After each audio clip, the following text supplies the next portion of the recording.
안녕하십니까. 이번 시간에는 다시 김향주 박사님이 쓰신 교회와 국가에서 그 주체사상 챕터에서 사상적 배경, 주체사상의 배경에서 2부인 사회적 역사 원리에 대해서 설명을 해드리겠습니다. 주체사상의 사회적 배경, 그 중에서 사회적 역사 원리입니다. 주체사상이 주장하는 사회적 역사 원리는 4개의 원리로 집약된다. 민중신학이 주장하는 대로 말하면 인민대중을 역사의 주인으로 생각한다. 그러나 민중신학에서는 민중에 의한 투쟁과 구조악에 대한 혁명을 주장하는 반면 주체사상에서는 민중을 사회주의적 정치 개념으로 해석하여 사회주의 정치에 참여하는 인민대중으로 생각하고 있다. 주체사상의 역사적 원리 4가지는 다음과 같다. A. 인민대중은 사회주의 역사의 주체가 된다. 인민대중은 사회주의 역사의 주체가 된다는 겁니다. 역사적 주체가 되는 인간은 사회적 관계를 가질 때 올바른 역사의 주체자로서의 인식에 도달하게 된다. 인간의 문제는 사람들의 사회생활 속에서 제기되며 또 사회적 관계를 떠난 인간이 있을 수 없기 때문이다.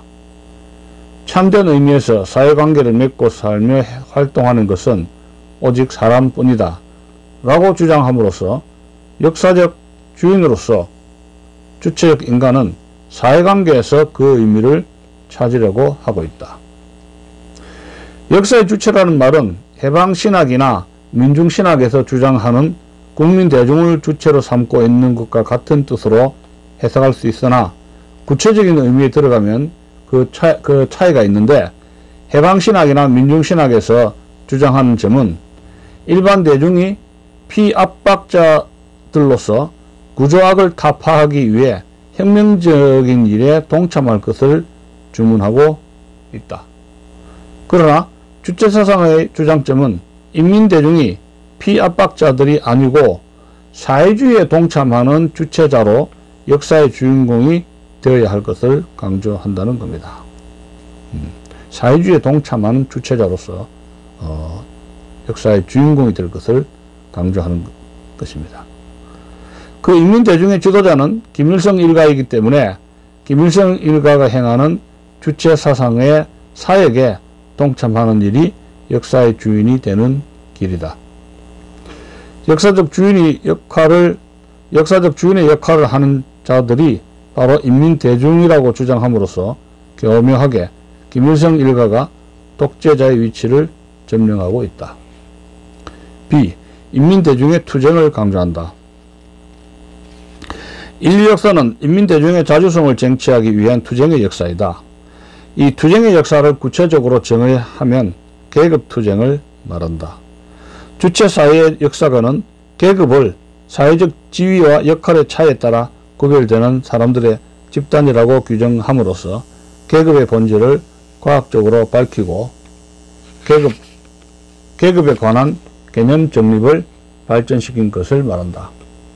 정치적으로 그리고 경제적으로 지배권을 장악한 자들이 자기들의 특권을 영구화 그리고 제도화함으로써 지배계급과 피지배계급의 관계를 발생시키고 있다고 주장한다. 한국의 예를 들어보자. 정권을 쥔 지배계급은 정권을 이용하여 사람을 지배할 뿐만 아니라 경제에 관한 지배권을 쥐게 되었다는 것은 대한민국 40년 정권의 역사를 보아도 증명된다. 자본주의 사회에서도 마찬가지라고 주장한다. 미국 레이건 대통령은 세금을 감소할 것을 주장했었고 미국 의회는 그의 주장에 동조하여 세금 감소의 조례를 통과시켰다. 그 결과 미국 인구의 상류층에 속하는 5% 사람들은 세금 감소의 혜택을 입었으나 그 외 일반 국민에게는 아무 혜택이 없었고 심한 경우 하류층 부류에는 오히려 세금이 상승되었다. 그런 법이 미국 상류층에 의해서 떳떳이 통과되었다.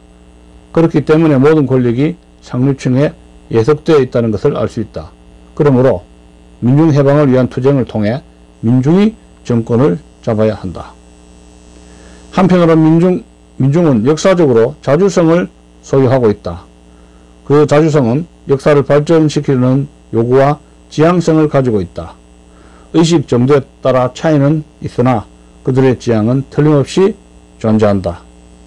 비교한다면 일제시대 우리 농민들이 일본 지주를 반대하면서 투쟁한 사실과 오늘의 남한 농민들이 미국의 농산물 수출에 대해 반대운동을 비교해보면 비슷해 보이지만 그들의 의식 수준 차이는 분명하게 존재했었다. 그것은 민주화 반독재 투쟁의 역사를 봐도 마찬가지이다 라는 주장이다. 착지사회에서도 역사의 주인은 민중이다. 그러나 사회의 주인으로서의 지위를 차지하지 못하고 있다. 심지어 자기들의 생산물까지 빼앗기고 있다. 자기들이 역사를 창조하면서도 사회에서 소외되고 역사적 과정에 지배되는 처지에서 벗어나지 못하고 있다. 왜 그런 처지에 처하게 되었는가? 그들이 자주성을 찾기 위해 투쟁하지 않았던가? 아니다. 투쟁을 했으나 그들의 조직력이 부족하였다. 한국의 현대사를 살펴보아도 동학농민투쟁, 3.1 애국투쟁, 4.19 학생의고, 5.18 광주항쟁, 그리고 6월 항쟁 등 모두가 의식 문제, 조직의 문제, 그리고 힘의 결함에 걸려 있었다. 그러므로 민중이 사회의 주인이지만 이 지위가 저절로 그리고 언제나 자기의 운명을 자주적으로 또한 창조적으로 개척해 나가는 역사의 주체가 되는 것은 아니다.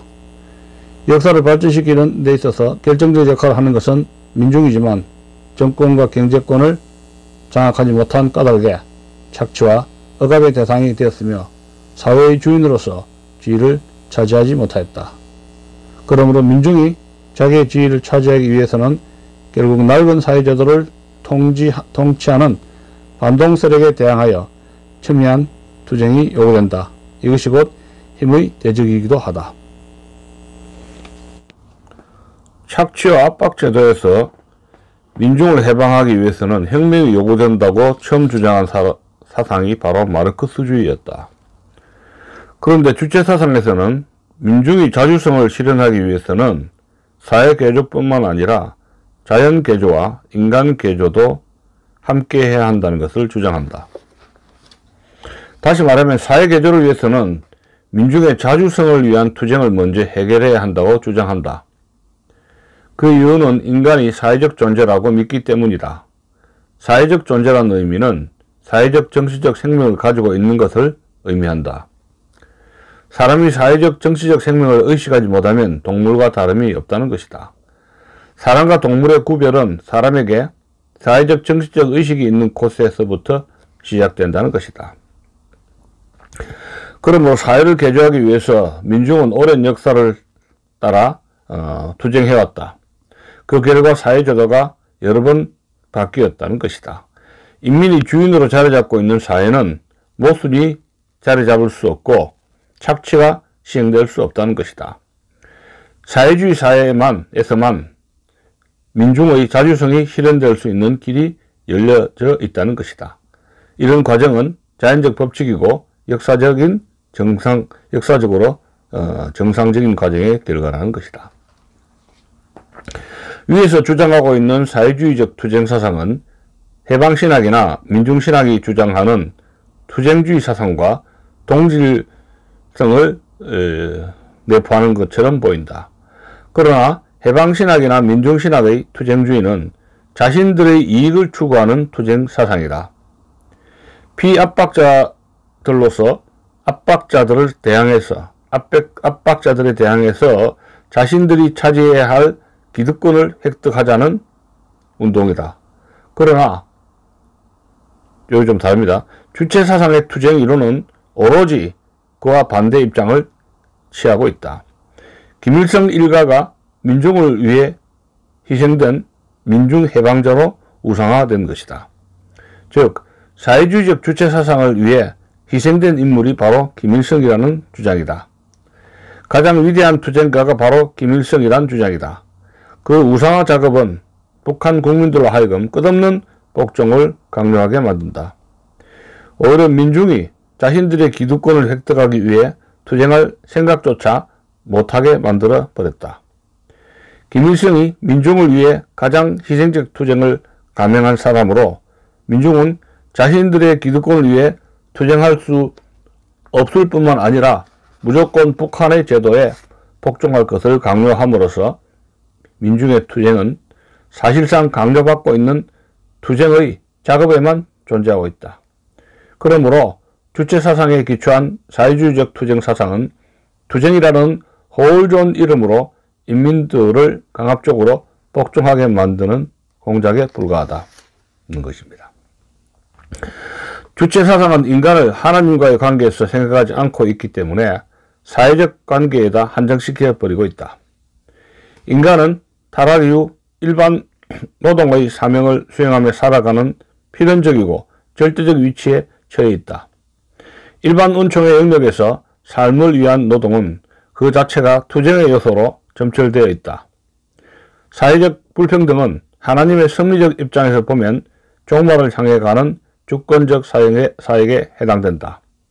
하나님의 뜻은 인간이 생각하는 정반대 방향으로 올 때가 허다기 때문이다. 세계를 지배하고 있는 기독교 국가 미국의 사회를 보면 너무나 많은 불평등이 사회의 여러 곳에서 분출되고 있다.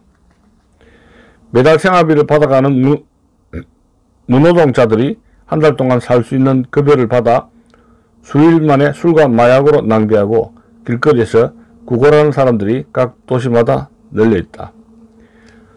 그들에게 어떤 투쟁을 요구할 수 있단 말인가?